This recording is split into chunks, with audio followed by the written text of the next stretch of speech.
তো বন্ধুরা, আপনারা নিশ্চয়ই অবগত আছেন, কিছুদিন আগে কাউন্সিল একটি নোটিফিকেশান দিয়ে জানিয়ে দিয়েছিল যে ক্লাস 11-এ ফার্স্ট সেমিস্টার পরীক্ষার জন্য রেজিস্ট্রেশন কার্ড এবার অনলাইন থেকে ডাউনলোড করতে হবে এবং ওই ডাউনলোড লিঙ্কটি সেপ্টেম্বরের 2 তারিখ থেকে কাউন্সিলের ওয়েবসাইটে ইনস্টিটিউশন লগইনে দিয়ে দিবে বলেছিলেন।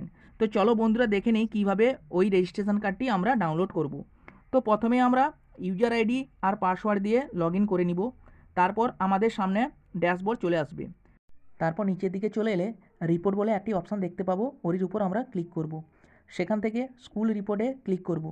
তারই ঠিক নিচে আমরা রেজিস্ট্রেশন ফর্ম স্ট্যাটাস বলে একটি অপশান দেখতে পাবো, ওরির উপর আমরা ক্লিক করব।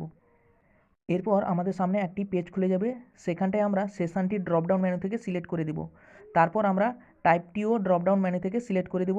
দিয়ে নিচের দিকে এসে আমরা সার্চ অপশানে ক্লিক করলেই আমরা যে সমস্ত স্টুডেন্টদের ক্লাস 11-এ রেজিস্ট্রেশন করেছিলাম তাদের নামের লিস্ট আমরা এখানটায় দেখতে পাবো। এরপর আমরা একে একে রেজিস্ট্রেশন নাম্বারের উপর ক্লিক করে সকলের রেজিস্ট্রেশন কার্ডগুলি আমরা ডাউনলোড করে নিব। তো বন্ধুরা, এই ছিল আজকের ছোট্ট একটি ভিডিও। তো আপনারা সকলে ভালো থাকবেন। দেখা হচ্ছে আর একটি নতুন ভিডিও নিয়ে।